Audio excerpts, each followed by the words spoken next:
Nah, jadi kita ini saya bagi jadi 3 bagian tahapan pengiriman jurnalnya. Jadi minggu ini kita mulai dari part 1-nya ya, tahapan pertama. Dan saya mengambil bahannya ini dari JACS ya, Journal of American Chemical Society ya. Nah, karena ini jurnal bergengsi gitu menurut saya, jadi saya pikir sebaiknya kita belajar dari JACS ya. Nah, ini saya ambil bahannya dari author guideline ya, author guideline-nya ya. Oke.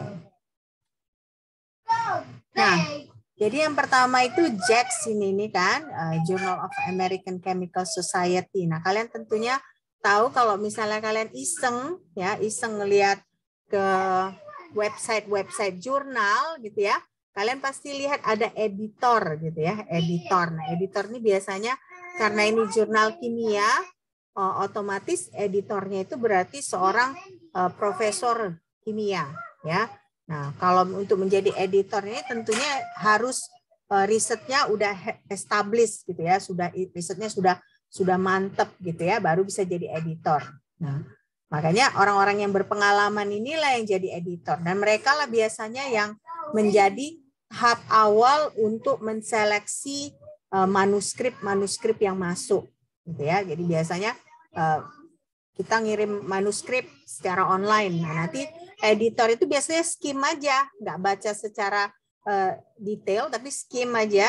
Nah, dari misalnya baca judulnya aja, mereka bisa nilai apakah misalnya jurnal ini sesuai atau tidak ya, untuk manuskrip ini ya. Jadi makanya kami misalnya para dosen kan harus juga wajib publish gitu ya, harus wajib publish paper. Sebentar ya, saya minta maaf.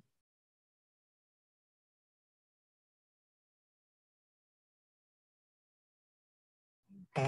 Nah, jadi misalnya kalau mau publish paper gitu ya, nah harus siap-siap juga untuk ditolak.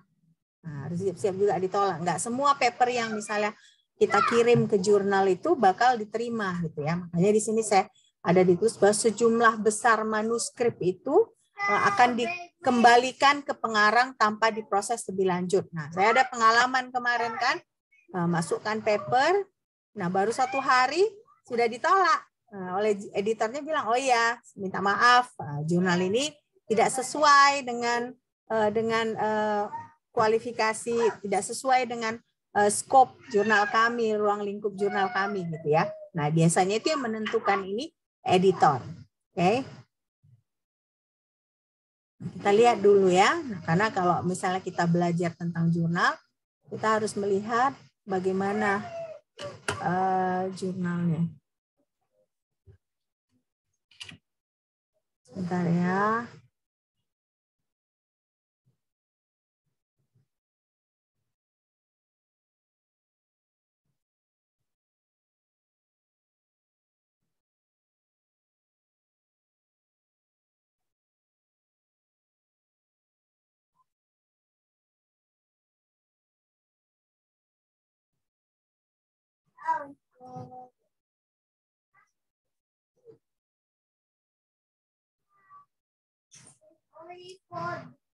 Nah, kita lihat di sini contohnya ya. Saya buka website dari JACS ya, Journal of American Chemical Society. Nah, kalian lihat di sini ada editor in chief ya kan, editor in chief. Nah, kita lihat view editorial board. Nah, kita perlu gitu sebelum mengirimkan jurnal, kita perlu tahu siapa dulu editornya. Nah, kalau kalian lihat di sini editornya Eric Carreira, ya kan?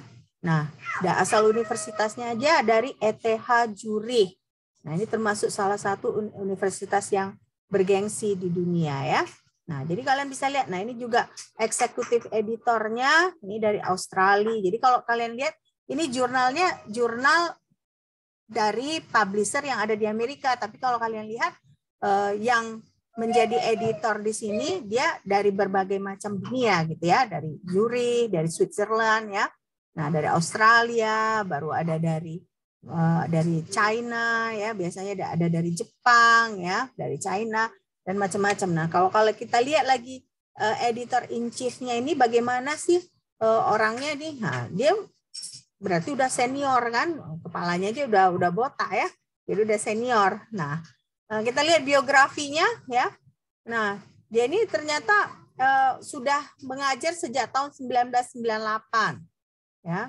Nah, dia itu member dari US National Academy of Sciences. Berarti ini member ini bergengsi ya, nggak sembarangan profesor yang bisa mendapatkan member ini. Jadi makanya mereka ketika kita memasukkan jurnal ya, mereka dengan hanya membaca judul kita aja mereka bisa tahu ya kira-kira paper kita itu, manuskrip kita itu sesuai apa tidak. Nah, jadi makanya ketika kita memasukkan jurnal, kita juga harus bersiap-siap hati kita untuk ya ditolak gitu ya.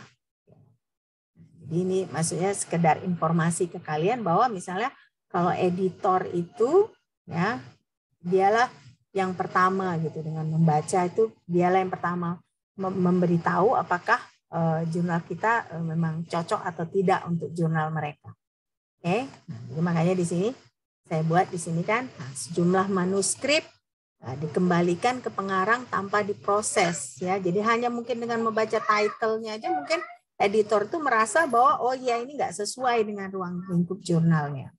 Oke.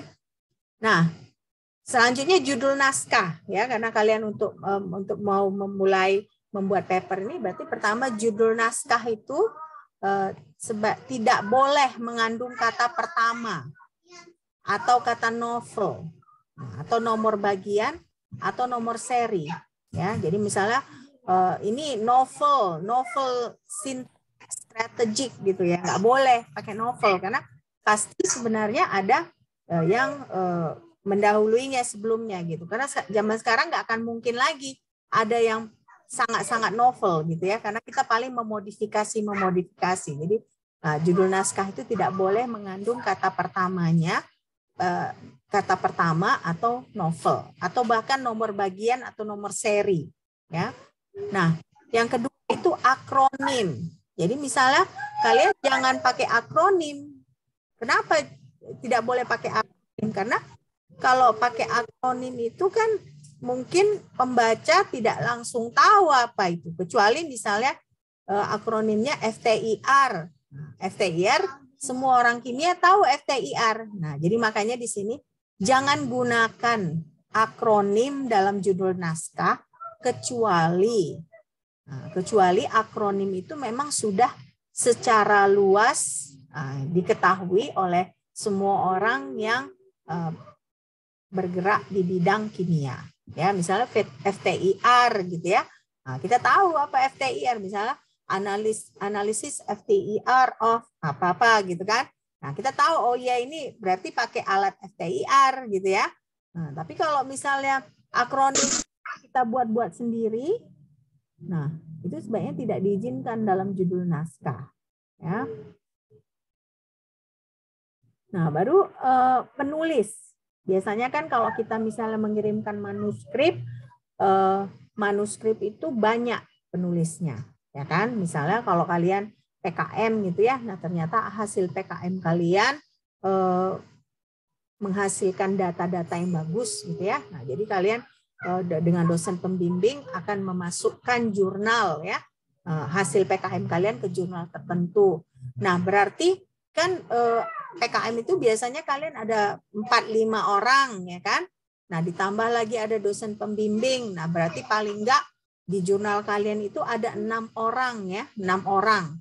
Nah, 6 individu. Nah, berarti ketika kalian menuliskan itu, nah itu enggak boleh misalnya bagian pertama misalnya di bawah judul itu kan harus ada nama pengarang. Nah, misalnya urutannya berbeda dengan misalnya saat kalian mengirimkan cover letter. Nggak boleh seperti itu. Jadi semua urutannya itu harus sama. Ya, karena kalau di kimia itu urutan penting ya. Karena kalau misalnya kita dianggap sebagai first author, pengarang pertama, nah itu kan merupakan suatu prestasi. Berarti kita yang mengerjakan hampir semua dari paper tersebut ya. Nah, jadi kalau misalnya diubah belakangan kan kita nggak tahu. Nah, beda dengan kalau publikasi di matematika. Kalau publikasi di matematika namanya alphabetical order. Jadi dia berdasarkan alfabet gitu ya. Nah, kalau kimia dia ada istilahnya first author. Nah, first author itu berarti memang yang utama dia gitu ya. Oke. Nah, jadi makanya di sini judul naskahnya, daftar penulisnya, urutan penulisnya harus sama pada semua bagian naskah. Jadi jangan berbeda. Kalau berbeda berarti kan tidak sinkron, nah itu tidak bagus. Nah, lalu persyaratan selanjutnya itu ya, alamatnya itu harus benar. Ya. Alamatnya harus benar, alamat emailnya juga harus valid. Ya, jangan pula nanti kalian pakai alamat email yang nggak benar ya, alamat email yang nggak valid. Nah, itu juga bisa juga kan ada kemungkinan, karena kan misalnya kalau kita memasukkan jurnal itu nanti walaupun misalnya kita second author atau misalnya third author dan seterusnya, kita itu bakal dapat email dari jurnal tersebut untuk mengkonfirmasi, menyatakan bahwa paper ini sudah mulai proses penilaian gitu ya. Nah, jadi kalau alamat email kita tidak valid, nah, kita kan tidak mengetahui kalau misalnya paper itu sudah mulai dimasukkan gitu ya. Jadi makanya harus alamat email yang valid. Nah, karena sekarang kita memasukkannya memakai online ya. Jadi makanya seringkali alamat fisik kita itu tidak terlalu penting ya. Nah, tapi kalau dulu-dulu mungkin 20 tahun yang lalu, 10 tahun yang lalu kita harus pakai alamat fisik yang benar gitu ya. Nah, jadi makanya di sini alamat email lah, berarti si editor berkomunikasi dengan penulis itu dengan memakai alamat email yang valid. Jadi kalau alamat email kita salah ya otomatis nanti editor tidak bisa berkomunikasi dengan kita. Okay. Nah, selanjutnya kalau misalnya di jurnal itu ada abstrak ya. Ada abstrak, ada table of content atau daftar isi ya. Nah, biasanya kalau jenis artikel ya kan kalian sudah belajar dengan Pak Mundra, ada jenis artikel yang namanya komunikasi atau full paper ya, full paper atau full artikel. Nah, itu harus mempunyai abstrak dan daftar isi dalam dokumen manuskripnya. Ya, harus ada daftar isinya. Nah, ini communication ya, komunikasi. Kalau kita mau mengirimkan, mensubmit komunikasi, nah itu biasanya persyaratannya adalah bahwa kata-katanya tidak melebihi 2.200 kata. Ya, tidak melebihi 2.200 kata, dan ini temuan-temuan ilmiahnya harus secara ringkas dalam abstrak, teks utama dan elemen grafisnya tidak melebihi 2.200 kata. Nah, namanya juga komunikasi, communication ya. Jadi di sini tujuannya communication ini supaya misalnya kalau kita penelitian itu kan dia dinamis ya, dinamis. Jadi seringkali misalnya satu peneliti dengan peneliti yang lain meneliti hal yang mirip gitu ya. Nah, jadi supaya misalnya satu peneliti ini akan cepat-cepat misalnya menerbitkan paper communication, kenapa? Supaya misalnya nanti dia tidak didahului oleh penelitian yang lain ya. Nah, jadi saya kebetulan kan saya sekolah dulu, pembimbing saya seorang Chinese ya, seorang Chinese. Nah, jadi beliau melakukan postdoktoralnya di suatu national lab gitu ya di Amerika. Nah, jadi pembimbing saya itu melakukan penelitian cerium oxide ya, namanya cerium oxide Syria ya. Nah, sebentar ya.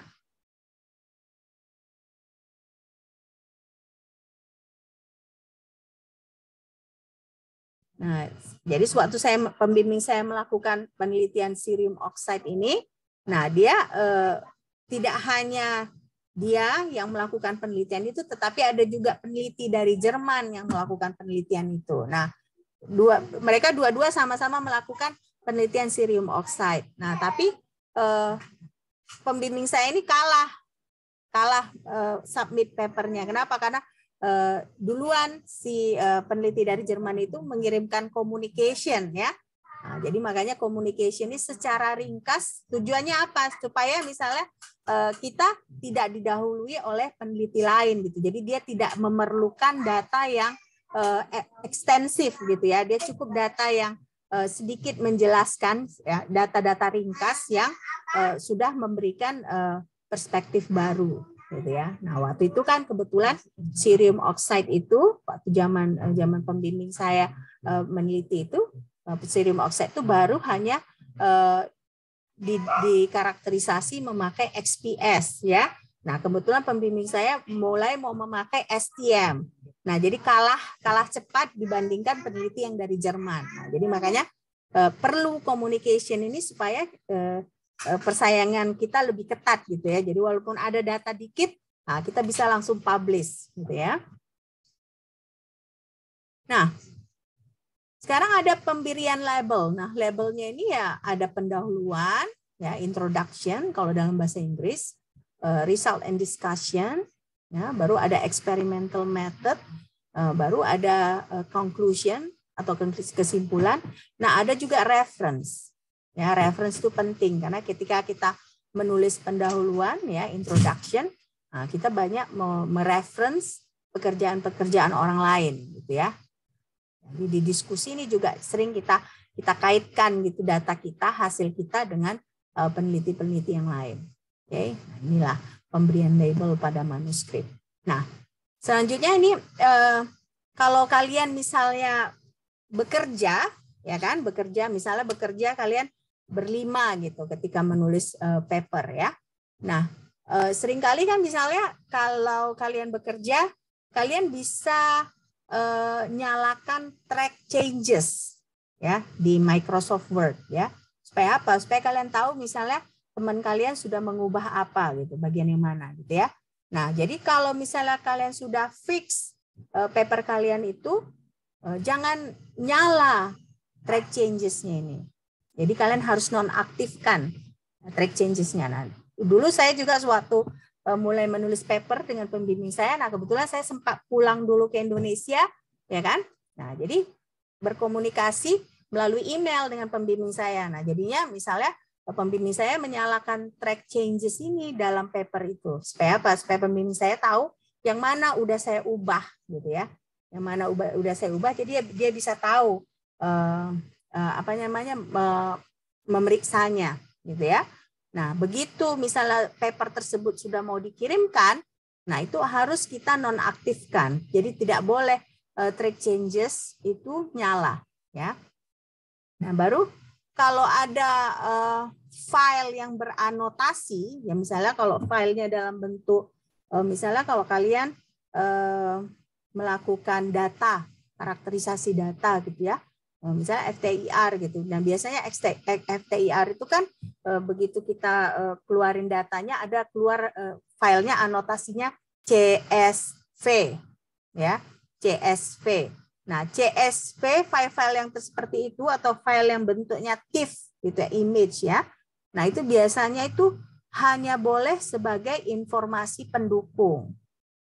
Ya, jadi itu tidak boleh tidak boleh dimasukkan dalam manuskrip ya. Jadi makanya file yang beranotasi, nah itu biasanya sebagai informasi pendukung. Nah, nanti kalian lihat misalnya banyak jurnal-jurnal yang seperti jurnal JACS itu tidak hanya dia ada paper yang utama, biasanya itu ada juga informasi pendukung atau kalau dalam bahasa Inggrisnya kita sebut supporting information ya. Nah, nanti ini saya tunjukkan seperti apa. Nah,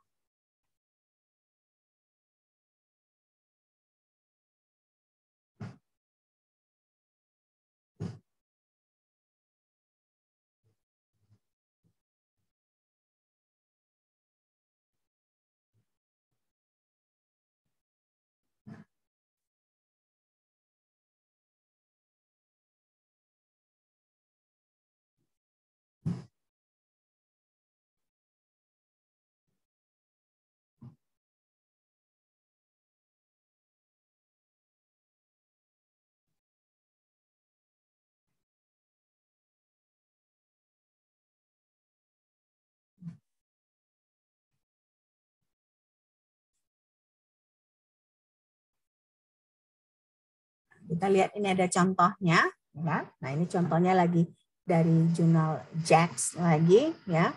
Nah, ini ada satu paper, ya kan? Mechanistic insight of the selectivity of the tandem Heck ring opening of cyclopropyl derivatives, katanya ya. Nah, ini judulnya. Nah, kalian lihat di sini ada supporting info. Ya, supporting info.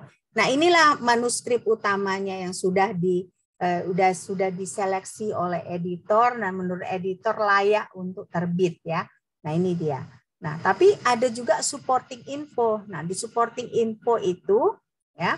Nah, kalian bisa akses juga. Nah, misalnya supporting info itu, nah, dia bisa ada macam-macam juga, ya.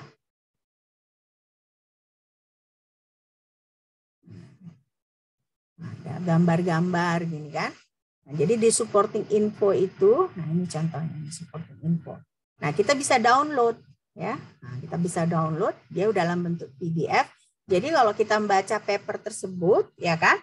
Nah, kita nggak mengerti paper itu, ya, kita bisa baca tambahan di supporting info. Nah, berarti kalau kalian mengirim paper pun, misalnya kalian mau submit paper, nah, ini supporting information. Kalian bisa lihat supporting information apa?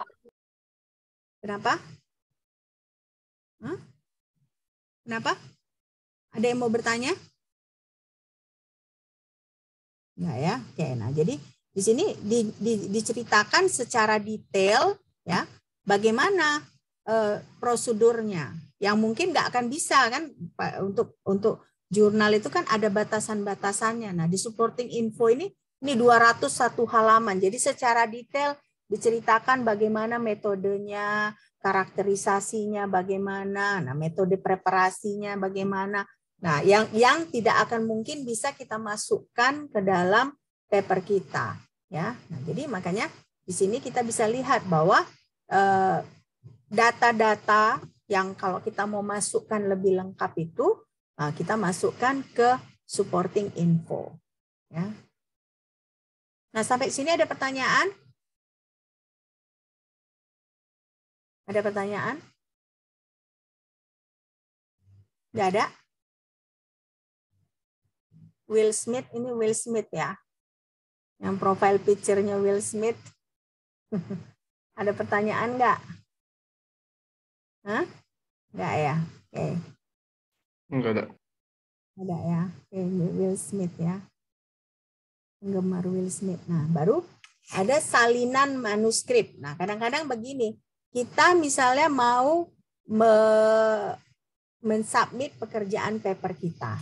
Ya, pekerjaan penelitian kita. Nah, ternyata sebelumnya ada juga paper kita yang sudah kita submit ya. Nah, kita mau mensitasinya. Nah, biasanya bisa juga ya paper kita yang masih dalam tahap proses cetak ya. Proses cetak ataupun diterima atau diserahkan itu bisa juga kita unggah ya, maksud berarti kita upload sebagai informasi pendukung gitu ya, menyatakan bahwa penelitian kita itu bertahap gitu ya. Jadi mungkin paper-paper kita sebelumnya yang masih dalam proses penilaian editor bisa juga dipakai sebagai proses pertimbangan gitu ya, sebagai bahan pertimbangan untuk editor atau peer review dalam menilai jurnal kita. Oke.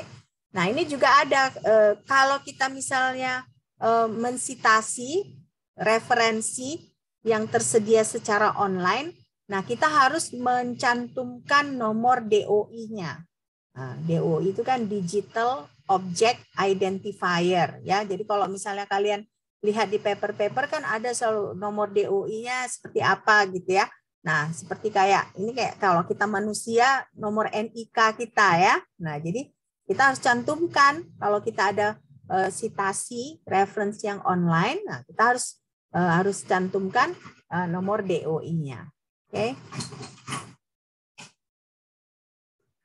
Nah, baru di sini informasi pendukung ini ya.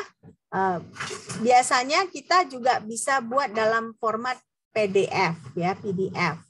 Nah, PDF-nya ini harus diberi nomor berurutan. Nah, tadi kan ada supporting information 1 gitu ya. Nah, kalau misalnya kita mau buat supporting information-nya ada beberapa file PDF, nah kita bisa buat SO1, SO2, SO3. Nah, jadi harus diberi nomor yang berurutan. Nah, informasi pendukung ini tidak kita masukkan ke manuskrip utama kita. Nah, tadi kan seperti saya tunjukkan tadi kan ada dia yang utama, ya kan? Ada juga dia informasi pendukung, ya. Nah, informasi pendukung ini ya bisa kita tadi kan bisa terpisah kita unggah ya untuk publikasi. Nah, biasa informasi pendukung itu ya gunanya supaya editor itu mengerti bagaimana proses kita melakukan penelitian sehingga tidak dianggap gitu penelitian kita itu ujuk-ujuk ada gitu. Jadi kita bawa di informasi pendukung itu kita bisa secara lengkap menyatakan bagaimana prosesnya ya. Nah, misalnya kalau kalian apa penelitian PKM kalian misalnya contohnya entah kalian mau meneliti tentang misalnya biodiesel gitu contohnya ya. Nah, biodiesel dari misalnya minyak kemiri ya kan. Nah, mungkin kalau pembuatan misalnya mengekstrak minyaknya dari kemiri itu, nah kalian nggak perlu mungkin taruh di manuskripnya. Mungkin yang kalian perlu taruh di manuskrip hanya proses reaksi transesterifikasi minyak kemiri itu menjadi biodiesel. Itu contohnya ya. Nah tapi misalnya pengambilan bagaimana kalian mengambil minyak kemiri itu mungkin kalian hanya bisa letakkan tulis di informasi pendukung. Nah, jadi hal-hal seperti itu. Atau misalnya contohnya kalian mau buat bioetanol ya. Nah, bioetanol itu kan biasanya proses fermentasi, ya kan? Nah, jadi mungkin untuk karbohidratnya itu, ya kan? Nah, kalian hanya proses pengambilan karbohidratnya kalian letakkan di informasi pendukung. Ya, jadi informasi pendukung ini supaya si editor atau reviewernya tahu bagaimana sebenarnya proses kita. Karena nanti jangan ujuk-ujuk ini reaksinya seperti ini, fermentasinya seperti ini. Jadi mereka tahu gitu bahwa kita melalui prosesnya seperti apa. Gitu ya. Nah, sampai sini ada pertanyaan? Ada pertanyaan? Ada yang nggak datang ini ya? Ada pertanyaan? Nggak ada? Oke, kalau nggak ada kita lanjut ya. Oke. Nah sekarang authorship and self citation ya. Nah jadi kalau misalnya kita memasukkan paper itu, nah biasanya itu kita ada namanya statement pernyataan. Pernyataannya apa? Pernyataannya bagaimana kontribusi tiap penulis. Ya. Nah, jadi di sini hanya equal authorship yang diizinkan. Yang berarti semua pengarang itu kontribusinya sama. Walaupun ada first author, tapi tetap aja semua harus berkontribusi. Nah, jadi partial authorship itu tidak diizinkan. Misalnya kita masukkan orang karena kita tahu orang tersebut misalnya profesor, kita masukkan aja namanya. Padahal beliau misalnya tidak ada kasih kontribusi apapun, itu nggak boleh, ya, tidak diizinkan. Jadi harus misalnya setiap yang kita tulis namanya di paper itu harus ada kontribusinya, ya. Jadi nggak boleh misalnya oh iya ini kan profesor ya, jadi biarlah masukkan namanya biar nanti papernya bisa accepted gitu ya. Nah itu nggak boleh. Jadi makanya di sini hanya equal authorship yang diizinkan. Jadi makanya kita masukkan, kita perlu jelaskan, oke si ini kontribusinya, si ini kontribusinya. Nah nanti ada beberapa paper itu yang di paper utamanya, di manuskripnya itu ditulis gitu ya, di kaki, catatan kaki bahwa author yang ini kontribusinya, author yang ini kontribusinya. Oke. Nah, jadi makanya equal authorship yang diizinkan, tetapi partial authorship itu tidak diizinkan. Nah, yang selanjutnya itu self citation yang berlebihan tidak diizinkan. Nah, ada yang bisa kasih tahu saya apa self citation? Apa itu self citation? Hah? Apa sih self citation itu? Self itu diri sendiri ya. Self itu diri sendiri. Citation? Berarti self citation itu apa?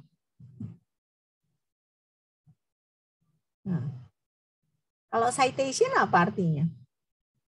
Citasi, Bu. Citasi. Berarti kalau self citation berarti mensitasi diri sendiri. Diri sendiri, Bu.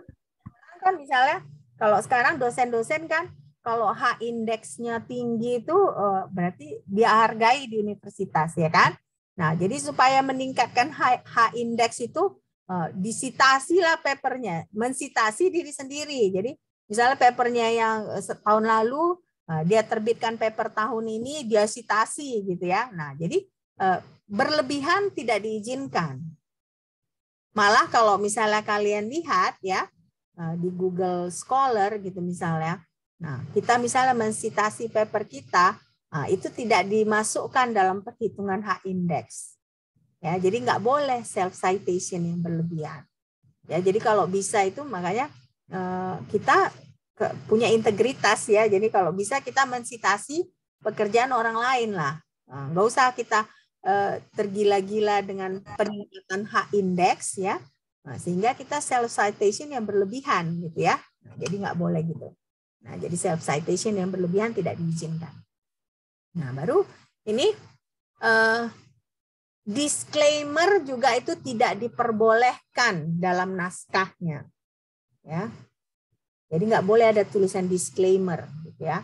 Nah, jadi disclaimer nggak boleh. Nah, lampiran-lampiran ini hanya dapat muncul dalam informasi pendukung ya, tidak dalam naskah. Jadi kalau misalnya seperti saya bilang tadi, kalau kalian melakukan analisa memakai FTIR, nah kan itu kan ada datanya yang Excel banyak gitu kan. Nah, kan dia tidak hanya misalnya gerak kurva kan. Nah, kurva itu kan bisa dikonversikan menjadi data Excel yang banyak, itu yang dalam bentuk CSV itu ya. Nah, CSV. Nah, itu tidak kita masukkan ke dalam naskah ya, tetapi hanya ke dalam informasi pendukung. Nah, merek dagang juga. Ya, jadi merek dagang itu tidak diizinkan. Logo perusahaan juga tidak diizinkan. Institusi juga enggak. Institusi itu hanya di alamat gitu ya. Jadi enggak kita taruh di naskah kita. Gimana lah kan misalnya lambang institusi IBMED ada lambangnya. Nah, itu enggak boleh dimasukkan ke dalam naskah kita ya. Atau misalnya gambar produk. Nah, produk yang udah ada merek dagangnya. Nah, biasanya gambar-gambar yang kita masukkan itu ya, itu semua harus disetujui oleh editor. Nah, apa tujuannya? Kenapa sih menurut kalian merek dagang ini nggak boleh di naskah? Kenapa menurut kalian? Menjawab, Bu. Kenapa? Soalnya kalau dimasukkan merek dagang, Bu, itu sudah menyangkut promosi, Bu. Jadi ya tidak mau ada faktor-faktor kayak promosi gitu. Itu. Jadi makanya nggak boleh ada merek dagang ya. Nah, makanya juga kalau misalnya kita memasukkan paper itu, kita harus juga memberikan statement bahwa tidak ada conflict of interest. Ya, conflict of interest. Jadi kita tidak ada conflict of interest dalam melakukan penelitian ini. Ya, jadi makanya hal-hal yang ada kaitannya dengan uang, karena kalau kita masukkan merek dagang di situ kan, oh iya ini merek dagangnya ini udah masuk ke Jax ini, berarti barangnya ini bagus ini. Nah, itu nggak boleh ya, nggak boleh karena murni sebenarnya harusnya ya kalau mau secara ideal ya Jax ini memang harus benar-benar untuk penelitian ya, untuk penelitian bukan untuk bisnis ya. Nah, baru kalau misalnya kita melakukan penelitian sintesis ya. Nah, biasanya kan kalau sintesis itu biasanya kalau sintesis yang misalnya senyawa anorganik gitu ya. Anorganik itu biasanya kan ada data kristalografinya. Nah, itu harus lengkap informasinya di informasi pendukung. Kalau kita melakukan penelitian untuk mendapatkan suatu struktur yang baru. Nah, jadi file informasi kristografinya harus lengkap. Nah, itu biasanya ada CCDC. Nah, harus diupload di CCDC, di ICSD dan PDB. Nah, nanti sesudah slide ini saya kasih tahu apa itu akronimnya, apa kepanjangan dari ini. Nah, formatnya itu kalau kita mau mengupload file kristalografi, formatnya itu dalam bentuk CIF.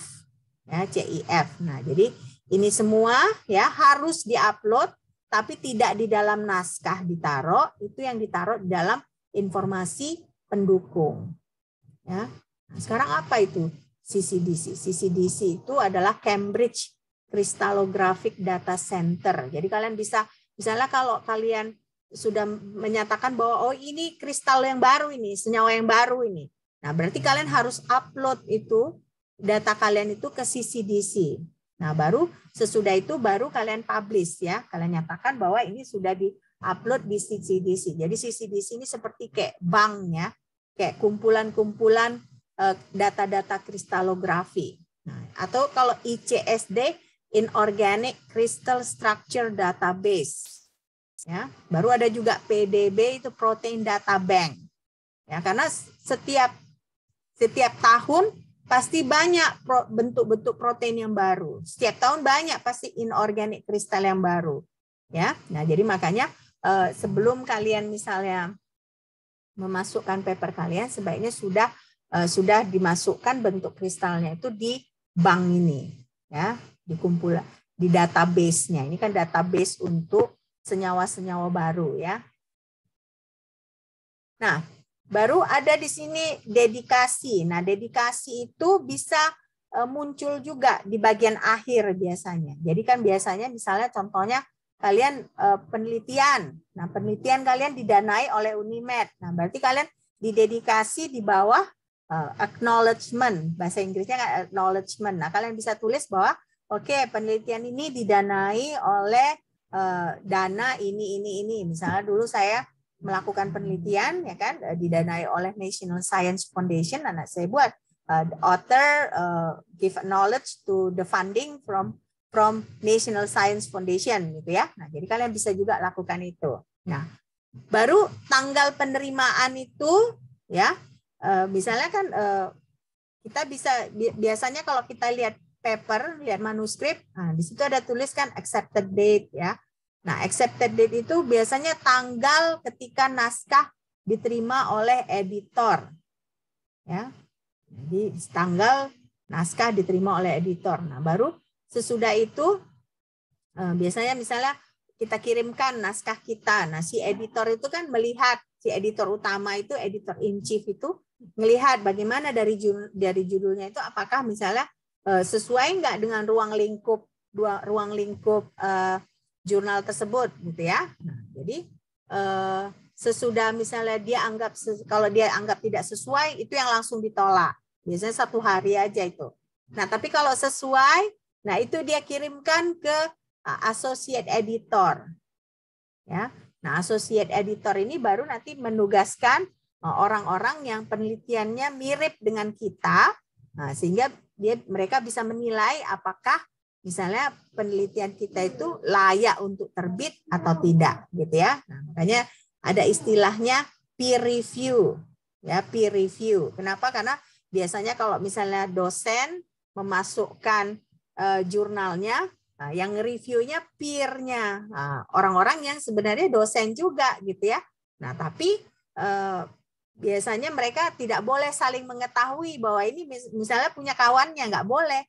Kenapa? Kalau misalnya diketahui kan nanti bisa ada konflik of interest. Oh ya ini kan kawanku, sebaiknya biarin aja lah diterima gitu, nggak boleh. Makanya itu dibuat anonim, tidak dibuat nama siapa di situ. Jadi hanya naskahnya aja gitu ya. Jadi itulah prosesnya. Nah, jadi kalau tanggal publikasi ini tanggal manuskrip pertama kali muncul online, ya. Nah, ini biasanya paling awal. Atau misalnya sering disebut ada istilahnya just accepted, ya, atau artikel as soon as possible. Nah, baru ada lagi issue publication date, ya, tanggal di mana si publikasi itu sudah diterbitkan, gitu ya. Nah, baru kalau kita memasukkan jurnal ini, kita juga ada perjanjian penerbitan, ya. Nah, perjanjian penerbitan itu bagaimana? Jadi di situ kita bisa memutuskan apakah misalnya contohnya jurnal kita itu open access atau enggak. Nah, apa artinya open access? Open access itu apa artinya? Menjawab, Bu. Ya, silakan. Bisa diterima, Bu. Bisa diterima. Maksudnya gimana bisa diterima? Siapa yang jawab ini tadi? Carlos, Bu. Carlos coba.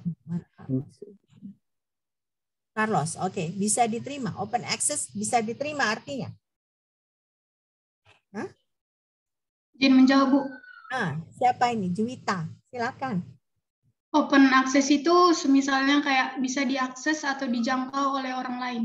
Ya, itu lebih tepat ya. Lebih tepat itu open access itu bisa diterima, bisa dijangkau oleh orang lain. Karena biasanya kalau misalnya jurnal-jurnal seperti JACS itu, kalian nggak akan bisa download PDF-nya kalau kalian nggak bayar, nggak member. Nah, itu bukan open access. Tapi kalau misalnya ada juga beberapa jurnal yang open access, yang berarti kita bisa download walaupun kita nggak member, walaupun misalnya institusi kita nggak member gitu ya. Nah, jadi makanya di situ ada perjanjian penerbitannya. Nah, bahkan ketika saya nulis disertasi saya pun itu dibuat, saya harus menuliskan perjanjian. Saya mau nggak open access. Kalau open access berarti kan semua orang bisa download disertasi saya. Nah, waktu itu kebanyakan misalnya gini, apa perbedaannya? Biasanya kalau yang tidak open access itu kita bisa gratis masukkan jurnal. Tapi kalau misalnya kita mau jurnal kita open access kan berarti memang lebih gampang diakses orang lain. Nah, biasanya itu kita harus bayar. Ya, bayar. Nah, biasanya kalau jurnal-jurnal sekelas JACS gitu ya. Nah, bisa bayarnya $3.000. $3.000. Bayangkan mahalnya ya. Nah, jadi makanya di sini ada perjanjian penerbitan ini yang kita perlu lakukan dengan si jurnal gitu ya. Apakah kita mau open access atau tidak atau bagaimana. Nah, baru kalau misalnya kita ada versi elektronik, kita itu harus PDF ya, nggak boleh Word. Nah, biasanya akan kita itu PDF. Nah, kalau misalnya ada perjanjian yang kita tanda tangani, nah perjanjiannya itu bisa formatnya TIFF ya atau PDF. Nah, tapi juga bisa misalnya kita kirim fax ya. Perjanjian itu bisa kita kirim secara fax, tapi udah jarang sekarang ya fax. Nah, lebih sering itu email. Jadi kita bisa kirim email PDF perjanjian kita itu ke associate editor kita. Associate editor dari jurnal tersebut ya. Nah, ini ada warningnya karena misalnya kalau ada hal-hal yang tidak kita patuhi ya dari etikanya untuk publikasi penelitian ini ya, dan itu bisa kita kena ban, berarti kita tidak bisa publish di jurnal itu seterusnya. Ya, contohnya apa? Misalnya ternyata kita mengcopy pekerjaan orang lain. Ya, sekarang gampang ketahuan kalau kita mengcopy pekerjaan orang lain apa enggak, ya karena ada softwarenya kan, dari software itu dimasukkan nanti ketahuan dari kata-kata itu apakah memang benar itu murni kata-kata kita atau tidak gitu ya. Nah, jadi bisa ada tindakan disipliner ya. Nah, atau misalnya kita ketika melakukan penelitian kita melakukan manipulasi data. Ya, manipulasi data. Nah, itu juga bisa kena tindakan disipliner ya. Jadi kita supaya nggak mau kita dianggap penelitian kita gagal, Nah, misalnya kita manipulasi datanya, kita smoothkan kurvanya gitu misalnya. Kan ada sekarang software yang bisa misalnya data kita itu dibuat smooth kurvanya. Nah, itu juga bisa tindakan disipliner. Nah, boleh misalnya kita mau membuat kurva kita lebih smooth. Boleh kita lakukan, tapi kita harus nyatakan di jurnal tersebut. Di metode penelitian itu harus kita sebut bahwa data ini sudah melalui proses ini sebelum dianalisa. Nah, jadi kalaupun nanti kita ditanyakan, kita sudah menyatakan bahwa memang kita tidak memberikan data yang mentah. Nah, datanya sudah kita atur dulu gitu ya. Nah, jadi makanya kita meneliti itu ada etika-etikanya. Atau contohnya kalian misalnya mau meneliti memakai manusia gitu misalnya. Misalnya kalian penelitian vaksin. Nah, kan berarti objeknya ada manusia. Nah, itu ada etikanya. Kalau kalian langgar etikanya misalnya ternyata ketika kalian melakukan penelitian kalian tidak meminta persetujuan dari si objek tersebut. Nah, manusia tersebut gitu ya, orang tersebut. Nah, itu bisa ada tindakan disipliner, ya. Nah, sekarang ruang lingkup jurnal. Nah, khusus untuk JACS ini, ya, ini JACS ini diterbitkan setiap minggu. Jadi seminggu sekali. Jadi karena saking banyaknya penelitian orang, nah dia diterbitkan seminggu sekali. Nah, ini khusus untuk bidang kimia, makanya juga namanya Journal of American Chemical Society, ya. Nah, biasanya kalau di JACS itu kita bisa misalnya artikel itu berarti full dia, atau komunikasi, atau perspektif, atau spotlight. Nah, ini bisa diterbitkan di JACS. Tapi kalau misalnya kita hanya memberikan komentar, misalnya ada penelitian orang sebelumnya, nah kita menulis komentar atau catatan ya untuk penelitian orang sebelumnya, nah itu tidak akan bisa masuk ke JACS. Ya, tidak bisa. Jadi hanya kalau misalnya komunikasi kan berarti hasil, ada data kita walaupun datanya belum lengkap ya. Atau perspektif misalnya kita menyatakan bahwa misalnya ada penelitian kita, nah kita kasih perspektif bahwa misalnya penelitian ini akan bisa memberikan ide untuk penelitian yang akan datang. Nah, itu bisa perspektif. Nah, hal-hal seperti itu bisa terbit di JACS ya. Nah, sekarang jenis manuskrip.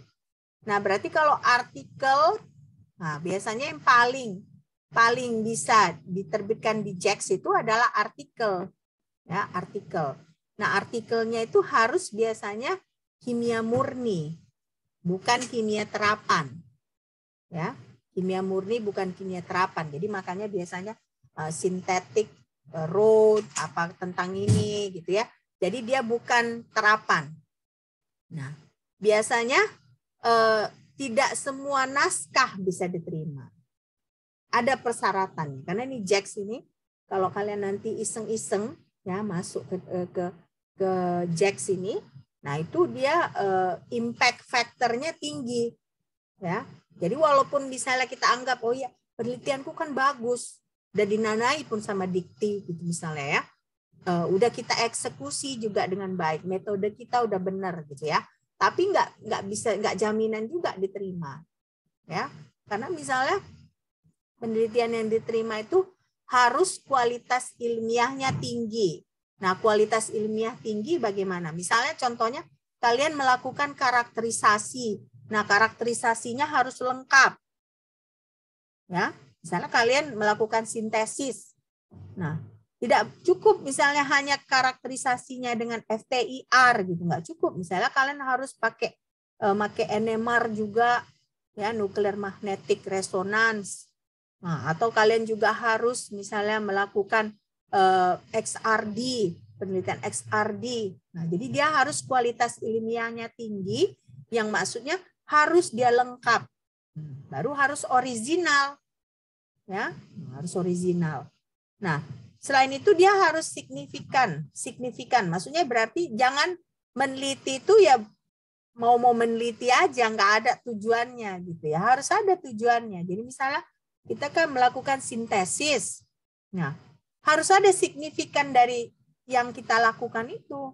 Nah, misalnya contohnya saya mau membuat minyak makan dari biji alpukat gitu contohnya. Nah, apa signifikannya misalnya? Oh, signifikannya karena minyak makan dari biji kelapa sawit sekarang mahal. Nah, jadi kan kita harus cari alternatif minyak makan dari yang lain gitu. Jadi jangan hanya bergantung kepada minyak kelapa sawit. Ya, itu signifikan. Nah, atau misalnya kebaruan konseptual yang menarik. Nah, apa kebaruannya? Kalau hanya modif aja, nggak ada kebaruannya. Atau misalnya dia kontemporer, beragam gitu ya. Nah, jadi makanya tinggi standarnya kalau kita mau menerbitkan paper, memasukkan paper ke jurnal-jurnal yang impact factor-nya tinggi. Nah, kita lihat dulu berapa impact factor dari si JACS ya.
Saya nggak lihat.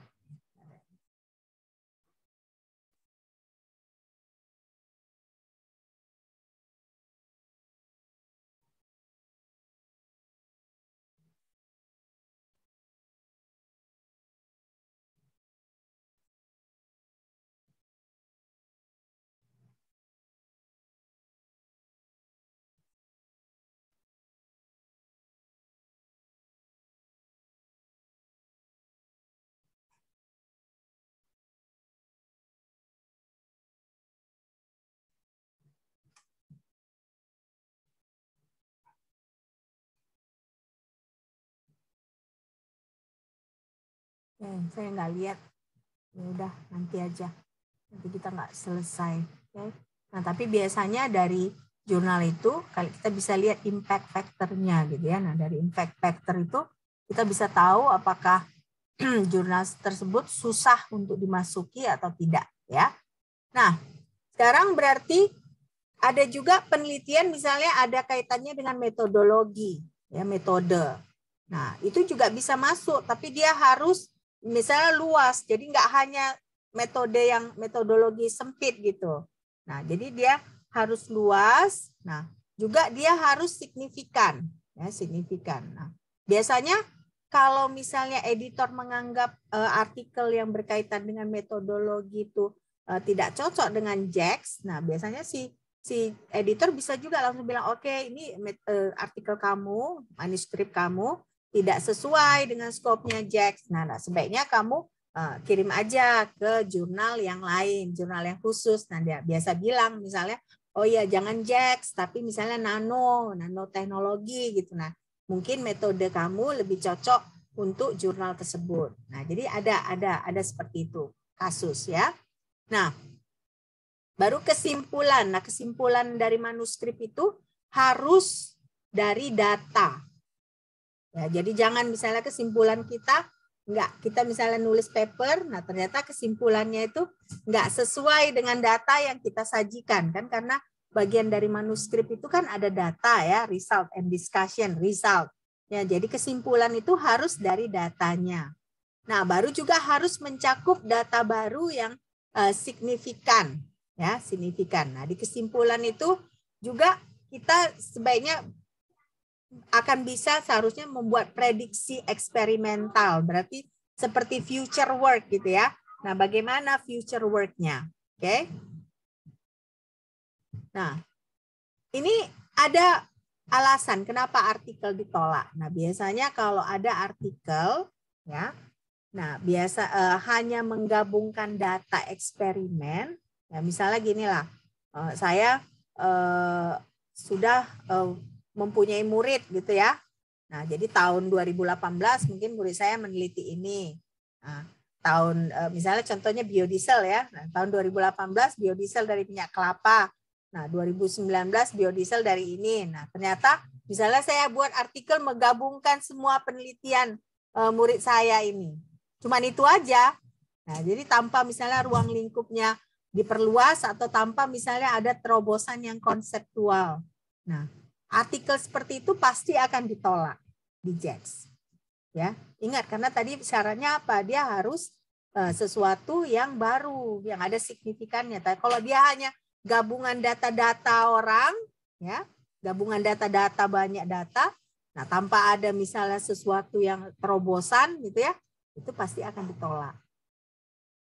Nah, baru misalnya artikel yang misalnya dia perpanjangan dari karya yang sebelumnya, berarti lanjutan dari karya yang sebelumnya.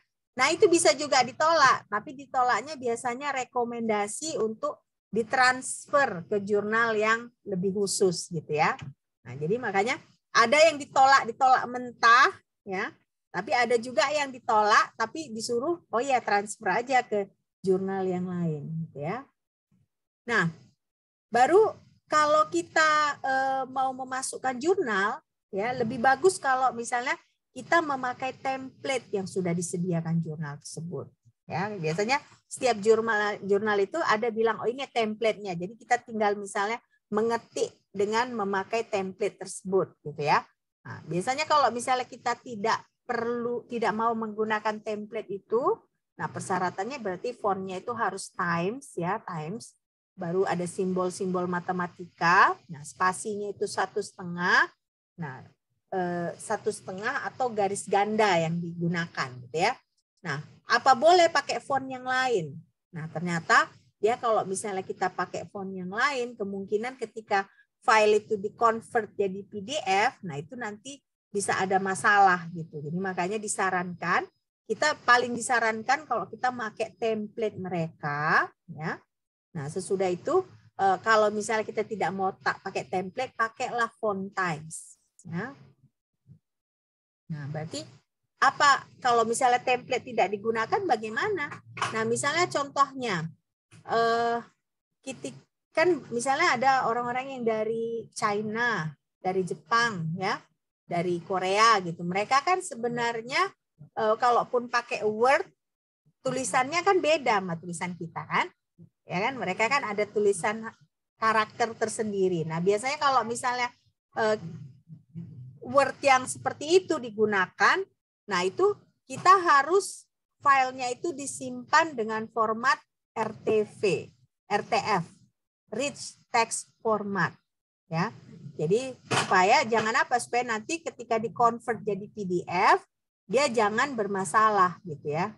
Karena misalnya kalau kalian dulu saya punya teman dari RRC gitu ya. Nah, nanti dia misalnya kayak kita ngetik biasa pakai keyboard ini, nah mereka itu biasanya misalnya A di kita itu di mereka karakter apa gitu. Jadi digabungkan nanti udah jadi tulisan kanji, ya kan? Nah, jadi kalau mereka menggunakan tulisan-tulisan seperti itu tidak boleh misalnya disimpan memakai text only atau ASCII, ya nggak boleh filenya dengan format ASCII, tapi harus RTF, ya, Rich Text Format. Nah, baru sekarang kita masuk ke komunikasi. Nah, jadi kalau misalnya kita mau memasukkan artikel komunikasi, ya, ini ditolak. Tadi kan saya udah jelaskan kalau menggabungkan data aja. Ya, komunikasi itu kalau menggabungkan data aja itu akan ditolak, ya. Jika menggabungkan data tanpa hal yang baru. Nah, makanya saya bilang tadi kan komunikasi itu biasanya kalau kita lagi bersaing dengan peneliti lain, ya kan, kita mau memasukkan data kita cepat gitu ya supaya nggak didului orang lain, kita boleh komunikasi. Tapi kalau kita hanya menggabungkan data-data aja, nah itu yang nanti nggak ada, nggak akan ditolak ya. Nah, jadi komunikasi ini, nah ini laporan yang urgensi ya. Urgensi kenapa? Karena kita lagi bersaing, jadi kita mau langsung melaporkan hasil apapun yang kita dapat. Nah, baru ketepatan waktu, baru signifikansi, baru broad interest. Nah, itulah seperti saya cerita tadi kan, pembimbing saya kan. Kenapa mau buru-buru? Karena peneliti di Jerman juga melakukan penelitian yang sama dengan pembimbing saya, tetapi pembimbing saya kalah karena peneliti yang di Jerman lebih cepat gitu. Nah, biasanya hal-hal seperti itu karena datanya kan belum ekstensif, belum lengkap gitu ya. Nah, makanya dipakai di communication. Baru cover letter. Nah, cover letter itu wajib ada kalau kita mau mensubmit. Nah, cover letter itu biasanya pernyataan singkat yang menjelaskan kenapa naskah kita ini layak terbit. Ya. Kenapa layak terbit? Nah, contohnya kalian misalnya ada yang udah PKM nggak ini? Ada yang udah PKM belum? Udah, Bu. Siapa Udah, ya? tahun yang lalu, Bu. Hah? Tahun lalu? Tahun lalu, Bu. Kemarin disuruh satu kelas. Satu kelas PKM kan. Lulus PKM-nya? PKM TK Fakultas tuh, Bu. Oh ya, lulus? Enggak, Bu. Tidak, Bu. Oke. Nah, berarti maksud saya kenapa kan misalnya kalau kalian dapat data, terus kalian mau publish, ya kan? Nah, kalian harus jelaskan di cover letter bahwa misalnya, oh iya ini naskah saya ini urgent. Kenapa? Karena misalnya kalian PKM-nya misalnya membuat plastik yang ramah lingkungan, contohnya. Loh iya, ini kan kami berhasil membuat plastik yang ramah lingkungan. Nah, sementara kan sekarang sangat banyak plastik yang terbuang di tanah yang akhirnya mengganggu ekosistem dan bla bla bla. Nah, disitulah kalian tuliskan bahwa urgent data kalian itu harus diterbitkan. Nah, baru kesimpulan utamanya pun harus kalian buat di cover letter, ya, cover letter. Oke. Nah, jadi inilah yang harus kalian isi di cover letter. Nah, baru perspektif. Kan tadi ada artikel, full artikel, ada communication. Nah, sekarang perspektif. Nah, perspektif ini kita biasanya ini kita ulasan pribadi, ya. Ulasan pribadi tentang suatu bidang, ya. Nah, tapi dia lebih fokus dan daripada komprehensif. Jadi dia fokus dia gitu ya. Nah, tapi tidak sembarangan penulis bisa menulis perspektif ini ya. Biasanya penulis ini juga sudah banyak paper-papernya sebelumnya sehingga dia layak menulis tulisan perspektif ya. Nah, biasanya di perspektif ini juga si penulis tersebut bisa menulis kira-kira arah penelitian bidang tersebut akan kemana, gitu ya. Arah penelitian bidang tersebut akan kemana. Misalnya contohnya, sekarang ini yang lagi keren di kimia tentang katalis, misalnya contohnya.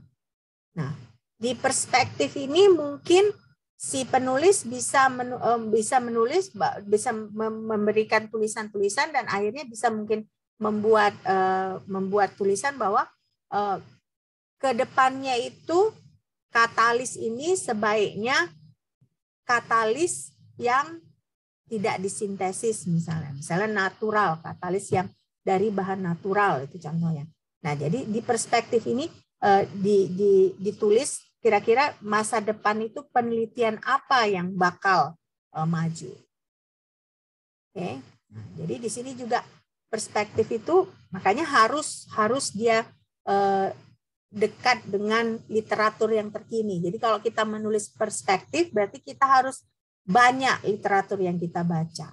Ya, banyak literatur yang kebaca. Dan di sini kan dituliskan bahwa di perspektif itu mengarahkan penelitian masa depan.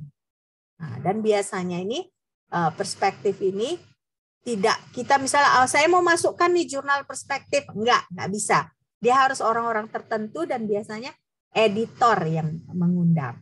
Ya, editor yang mengundang. Oke.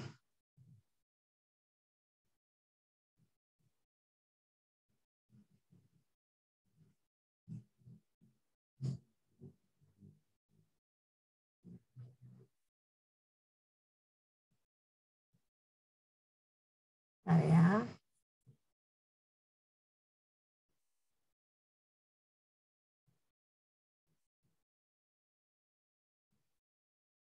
Nah, ini kalau kalian lihat ya.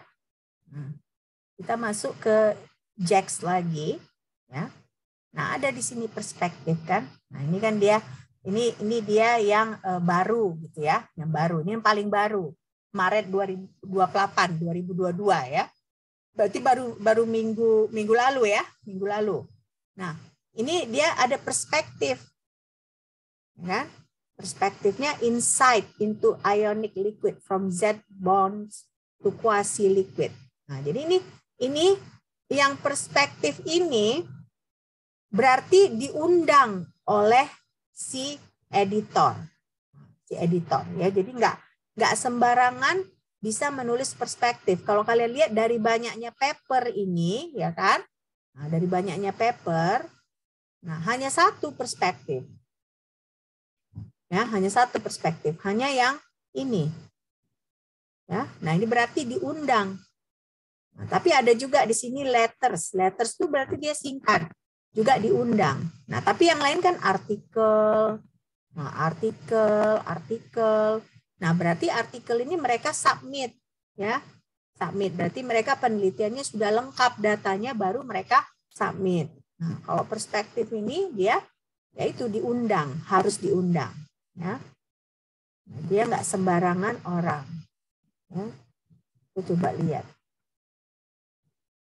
dari mana perspektif ini. Nah, ini kan perspektifnya. Sepertinya peneliti dari China, ya kan? Kita mau melihat dari mana dia afiliasinya. Biasanya nggak akan mungkin dia dari apa namanya? Dari organisasi yang nggak berkualitas. Pasti dari organisasi yang berkualitas. Ya. Nah, kalau kita lihat ini kan, dia dari Chesky Laboratory of Green Process and Engineering, nah, Chinese Academy of Science Beijing. Nah, ini kalau di Beijing, Chinese Academy of Sciences ini orang-orang yang di sini ini berarti bukan orang sembarangan ya. Nah, di China kan banyak sekali orang-orang pintar ya. Nah, berarti kalau bisa masuk ke Chinese Academy of Science ini berarti udah penelitiannya sudah berkualitas. Nah, makanya hanya orang-orang yang diundang yang bisa masuk ke perspektif ini. Oke. Nah, saya rasa kita akhiri perkuliahan kita ya. Saya tahu kalian sebagian dari kalian pasti udah ngantuk, capek ya, puasa seharian, udah nggak semangat lagi dengerin saya kuliah ya pasti ya. Oke. Nah, jadi kita akhiri. Sampai jumpa minggu depan, kita lanjutkan lagi dengan proses pengiriman jurnal secara online. Oke.